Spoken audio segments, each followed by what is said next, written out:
Class 9th Bihar board Hindi की पाठ्य पुस्तक गोधली भाग 1 जिसमें अध्याय चौथा है लाल पान की बेगम।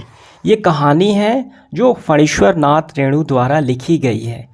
ये कहानी ग्रामीण परिवेश की कहानी है जिसमें एक स्वाभिमानी और दबंग महिला बिरजू की मां के इर्द गिर्द घूमती है जो अभाव के बावजूद अपनी शर्तों पे जीवन जीना पसंद करती है। जैसे कि ताश के पत्तों में जो बेगम का रोल होता है काफ़ी महत्वपूर्ण होता है, ठीक उसी प्रकार इस कहानी में लाल पान की बेगम बिरजू की मां को कहा गया है। पूरी पढ़ लेनी है। आइए इसके सारे क्वेश्चन आंसर करते हैं इस वीडियो में। शुरू होता है पहला सवाल पाठ के साथ। पहला है बिरजू की मां को लाल पान की बेगम क्यों कहा गया है। देखिए इसका उत्तर हम ऐसे करेंगे। बिरजू की मां को लाल पान का बेगम उसके रोबदार, स्वाभिमानी और सौंदर्य प्रिय स्वभाव के कारण कहा गया है।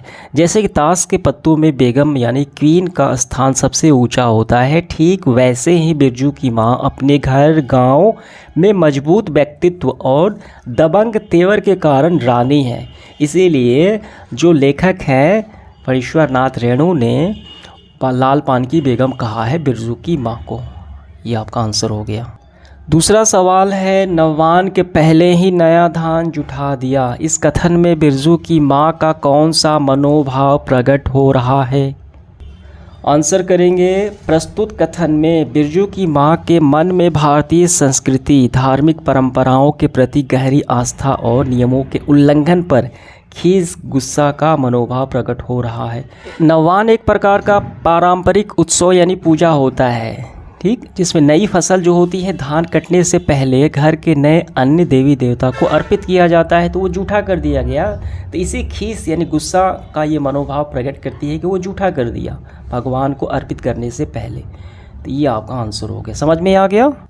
तीसरा सवाल है बिरजू की माँ बैठी मन ही मन क्यों कुढ़ रही थी। आंसर हम ऐसे करेंगे। बिरजू की मां मन ही मन इसलिए कुढ़ यानी गुस्सा और परेशान हो रही थी क्योंकि 2 पॉइंट है। पहला पॉइंट है मेले में जाने से उसके पति ने बैलगाड़ी से बलरामपुर का मेला यानी नाच दिखाने का वादा किया, लेकिन शाम होने को आई लेकिन वो बैलगाड़ी अभी तक नहीं लाया। दूसरा है बच्चों को परेशान कर रहे थे बच्चे, इसलिए बच्चों की हरकत और देर। उसका बेटा बिरजू शरारतें और मिट्टी के लोट पोट कर रहा था, यानी मिट्टी में लोट पोट कर रहा था, यानी वो तैयार था उसके बावजूद। बेटी चंपिया को सहुआन के दुकान पर गुड़ लाने में देरी की और शाम का दिया और बाती करने में देर हो रही थी, ठीक है। तो ये दोनों वजह से उसको ये गुस्सा यानी खींच रही थी। समझ में आ गया। अगला सवाल है चौथा लाल पान की बेगम शीर्षक कहानी की सार्थकता स्पष्ट कीजिए। क्या ये कहानी का शीर्षक है, सार्थक है कि नहीं। आंसर करेंगे हम लाल पान की बेगम कहानी के शीर्षक पूरी तरह सार्थक और उपयुक्त है। शीर्षक की सार्थकता देखिए, कहानी का प्रतीक है जो बेगम के व्यक्तित्व, उसके खान पान और उसके शौक को ये दर्शाता है। यही बेगम की पहचान भी है। लाल पान की बेगम जीवन की विशेषता है जिससे कि उसकी सुंदरता, शान और हरकतें जुड़ी हुई हैं। वही पान उसकी खासियत और प्रतिष्ठा का हिस्सा है। तो ऐसे आपको पूरी लिख लेनी है। अब इसके बाद देखिए 5 नंबर में है स्वप्रसंग व्याख्या करनी है हमें। पहला है 4 मन पाठ यानी झूठ का पैसा क्या हुआ, धरती पर पाँव ही नहीं पड़ते। उत्तर देखिए ऐसे करेंगे व्याख्या। प्रस्तुत पंक्तियाँ फणीश्वर नाथ रेणु द्वारा रचित प्रसिद्ध कहानी लाल पान की बेगम से ली गई है। इसमें बिरजू की माँ गुस्से में यह ताना मारती है क्योंकि उसके पास पैसे नहीं बचे थे। जूट बेचकर आए पैसे से सारा पैसा नाच देखने में खर्च हो गए थे, इसीलिए। अगला सवाल देखिए 6 नंबर।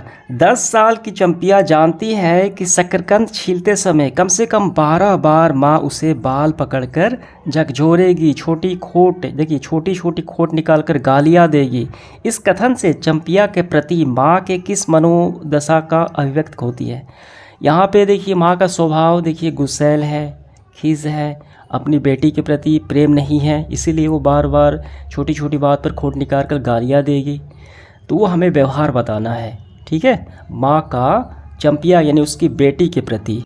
आंसर करेंगे हम, चंपिया के इस कथन से उसकी माँ के क्रूर, कठोर और संवेदनशील स्वभाव की मनोदशा व्यक्त होती है, जिससे ये पता चलता है कि माँ के मन में बेटी के प्रति कोई प्यार यानी सहानुभूति नहीं है।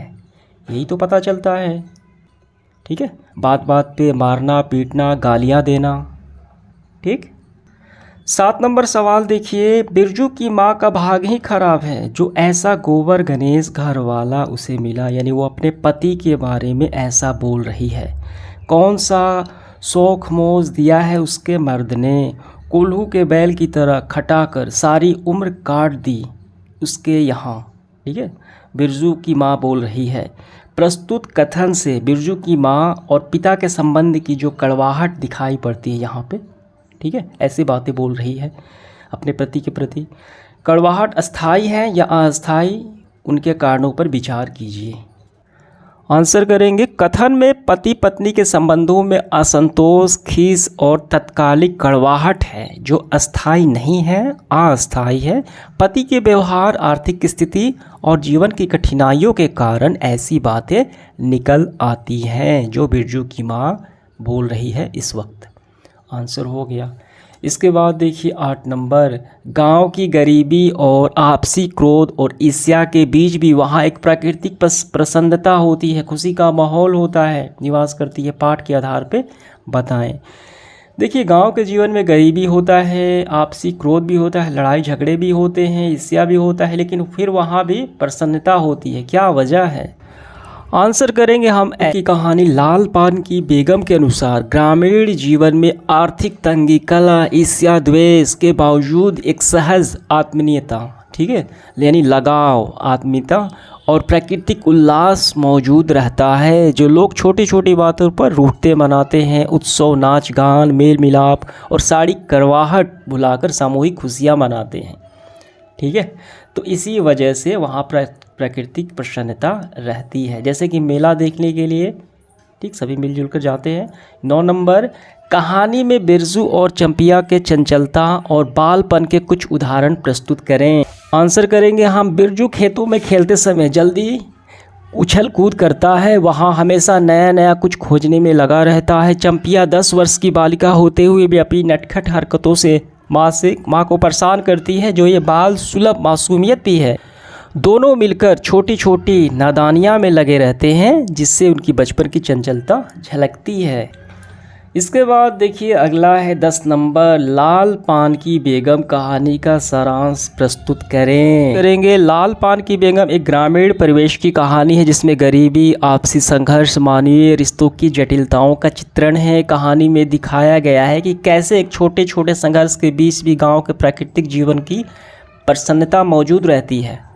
ठीक है, तो ये आपका आंसर हो गया। पात्रों का परिचय अपने शब्दों में दीजिए। जो पात्र है, बिरजू, चंपिया, बिरजू की माँ, बिरजू के पिता। सबसे पहले बिरजू गांव का लड़का है, मेहनती, चंचल, कठिन हालात में भी वह जीवन के साथ जुड़ा हुआ है। चंपिया 10 साल की बालिका, नटखट और मासूम, अक्सर माँ के नसीहतों का सामना करती है। बिरजू की माँ एक दुखी, संघर्षशील महिला जो अपने परिवार की कठिनाइयों से जूझती है। बिरजू के पिता गोबर गणेश घर वाला, देखिए जैसे पाठ में कहा गया वैसे ही आपको लिखना है। गोबर गणेश घर वाला जीवन में मेहनत के बावजूद परिवार का पूरा सुख नहीं दे पाता, जिसके कारण परिवार में तनाव रहता है। ठीक है, इसके बाद 12 नंबर देखिए, रेणु वातावरण और परिस्थितियों का सम्मोहक और जीवंत चित्रण प्रस्तुत में निपुण है, जो ये लेखिका है। इस दृष्टि से रेणु यानी फणीश्वर रेणु की विशेषताएं अपने शब्दों में बताइए। आंसर ऐसे करेंगे, रेणु के चित्रण में ग्रामीण जीवन की सजीवता होती है, प्राकृतिक सुंदरता होती है, आम लोगों की भावनाएं बहुत स्पष्ट और प्रभावशील रूप से सामने आती हैं। वे साधारण शब्दों में गहरे अर्थ व्यक्त करते हैं। ठीक है, तो ऐसे आपको पूरा लिख लेना है। तो समाप्त होता है सेशन हमारा। धन्यवाद।